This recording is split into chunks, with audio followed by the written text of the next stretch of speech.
you doing? I just got here. Wow, and I'm already on camera. My name is Papa Akesh, Breakfast with Papa.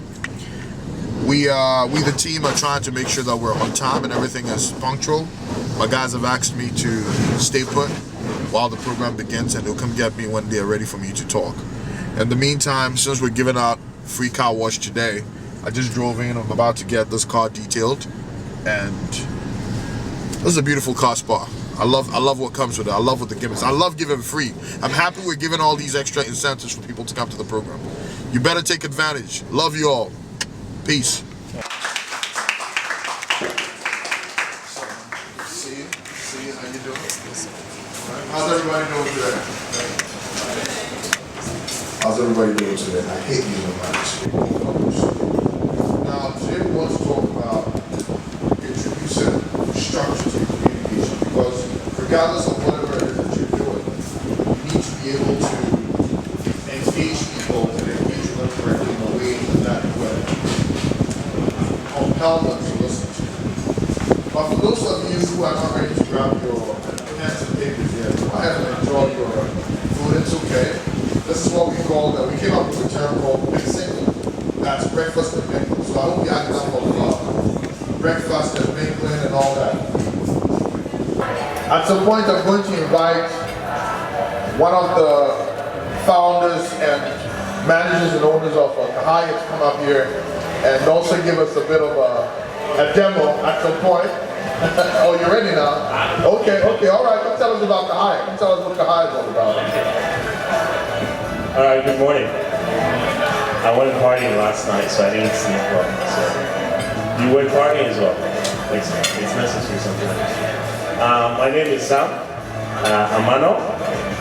I am a founder of Kahaya, and I had a co-partner. His name is Kofi. He's not around at the moment. But basically, Kahaya is a meeting place. It's a platform. Right? How many of you know about Windows? How many of you know about Android? It's a platform, right? How many of you know about LinkedIn? It's all platforms that people have set up. The idea for Kahaya started because we realized there was nothing in the area to allow people to meet, allow people to share ideas and thoughts and bring people together. There was nothing like that in the area. So we decided, you know what, it would be good to create that platform, allow men and women from different backgrounds, from different educational perspectives, come together, share a meal, right? But through the sharing of the meal, something might come out.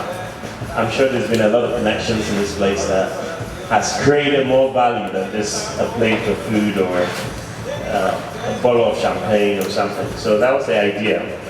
We also wanted to make the lives of the community much easier, because why should I drive from my house all the way to Osu just to have a good time?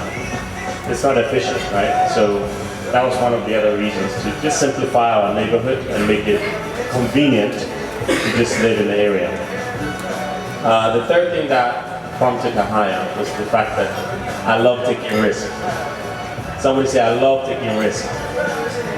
So in our culture, we've not been trained to take risks. We've not been trained to explore. We've not been trained to, search.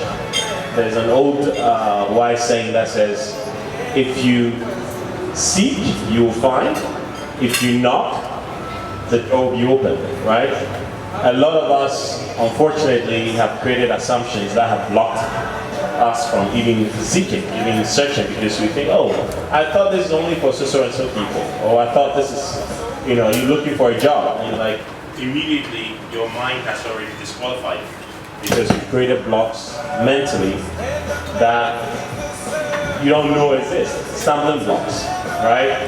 So the idea of taking risk is always on the forefront of any great venture. By the way, Mr. DK, he goes by DK, his name is Kofi. He's right here. As I said, he's a partner for Kahaya. So taking risks is everything. If you decide to sign up for a course in school, you don't know what will happen, right? But you took the risk, you did some research, and then you took the risk of venturing into that course. maybe none of your family members has that background, but you've taken that bold step to say, I'm going to do this. Papa was talking about communication. If you realize communication is the most single ubiquitous thing that separates everybody based on your background, based on your race. If you know how to communicate, you'll be able to cut through beyond any racial barriers. And communication has been understated. Everybody knows it's good to communicate, but nobody teaches us how to communicate. If you're going for a job, you're expected to perform, but nobody teaches you how to do it. Papa told me about Toastmasters some years back, and that has become the platform for helping people to communicate. So you read something, you rearrange your thoughts, and then you'll be able to present what you've read, the knowledge you've captured, in a more constructive way. Communication is your tool. You can look ugly, you can look any way, but if you know how to communicate, if you know how to get your thoughts across and convince people, you walk in any door. You guys hear me? What I said was, if you know how to communicate, if you know how to convince or change somebody's mindset, you will be able to walk into any door. Basically, you'll be able to get what you want. And Papa is a very good example of that. He convinced me the need to help young people. So he was able to communicate the value of doing this. Right? You're not going to get a car, whatever, after here, but you're going to get something. And that communication is very powerful. Right? You might even get a wife if you know how to communicate. Or you might get a husband if you know how to communicate. How many of you know that spirit? What you say carries a lot of weight, and how you say what you say carries a lot of weight. So, in all the things you're pursuing in life, one thing I want to leave you with is learn how to be able to convince. Learn how to be able to shift somebody's mindset from point A to point B. That's the secret. And if you can do that successfully, if you can do that continuously, in any sphere of life, you're going to go places. Yeah?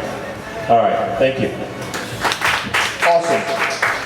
So I think Sam has pretty much done my whole presentation for me, because what he did is in his presentation, he actually used all the different elements I'm going to talk about.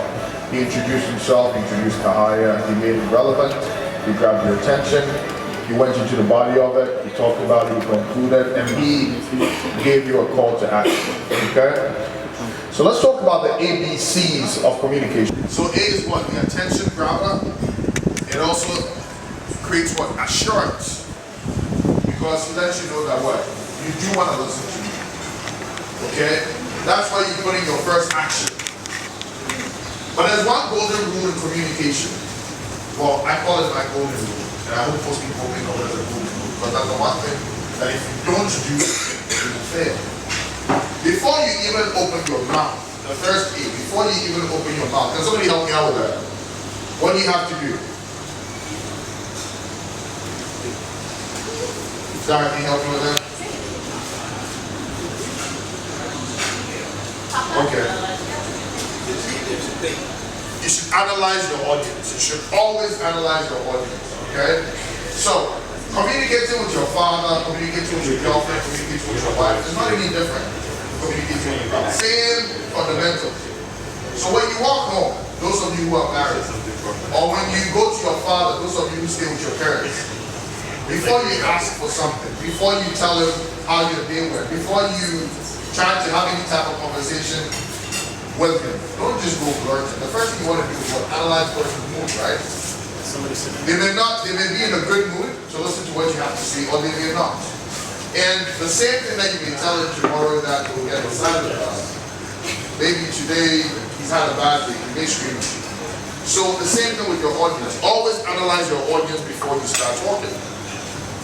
Imagine if I came to, and this room was filled up with professional salespeople like Sam, and I started my conversation talking about, oh, do you know that in communication, you need an introduction and a body and a conclusion, and you need to do this. And chances are that we'll get bored because those are fundamentals you already know. So you always have to steady your audience before you start talking. The mistake a lot of people make, especially in business presentations or in presentations outside, they get so bogged down into what they want to say that they don't leave room for adapting to the audience. So when they get there and they realize that, oops, these are not the people I was expecting, these are totally different, then they're in trouble. I was in a situation just a week ago where I was supposed to present to a number of officers who are going to post in the Ministry of Foreign Affairs. Now, first and foremost, I was informed about this an hour before. So, 1 hour before is a pretty short time, but I put my presentation together. I had a number of slides, crunching, trying to put stuff together. Enough for an hour. I walked up, stood in front of the audience. I was ready to start talking, and I realized most of the audience had frowns on their faces. Of course, I wasn't given the caveat to that at the time that I was walking in. It was exactly lunchtime, and they weren't expecting another presentation. So now if I had started just talking, going on and on and on, what would have happened? I'd probably have a bunch of people watching and not paying attention, right? So the first question I asked one of them, what is the problem, right? So when I have 2 hours, which is usually what I was given the question I had 2 hours. I found out that no, actually I do just have 45 minutes to talk. And then I also found out that, wait a second, these guys are waiting to go for lunch. So within seconds, I have to quickly restructure my presentation, talk about the relevant stuff, make sure that it's most active stuff, and then wrap it up in about 30 minutes so these guys can go. And that's the mistake a lot of people do. They don't analyze their audience, so by the time they start talking, nobody's listening. So the first A, analyze your audience. What else? Attention grabbing. And what's the last one? Assurance. Assure them that they want to listen to you. Okay, through how you introduce yourself. Okay, I'm glad everybody's paying attention. Good, we're doing good. Now, the second thing, the B's of communication. What did I talk about? Introduction, body, conclusion. So the second B is for your body, right? These are the building blocks. This is where you make your case. You've gotten them to say, okay, you have something interesting to talk about. You have something relevant to talk about. Now let's go ahead and listen to the meat of it. These are where you have your meat and bones. Okay? So you build your argument gradually. You build your story, you build your case. That's the B of it. Okay? These are where you have your bricks and mortars. Now ideally, one thing that Sam did that I really like when people communicate, he went through the different options that they provide you, bullet points. It usually helps for people to remember. Now, psychologists have found that the human brain usually is able to track stuff within between 7 plus or minus 2. So usually when you have things on the 9 items, when you have bullet points on the 9 items, it helps a lot. Others have found out that usually when you have like the segments of 3, 3s, and 4s, it also helps. So if you look at the phone digit system, a lot of times they do things like +233, or you have things like 404, 555, 1234. You know, because in those segments it's easy for you to remember. So when you also communicate, the same trick. Try to break your fragments into little bullet points of about 3, sets of 3, sets of 4s, and don't make them all totally more than 9. Okay?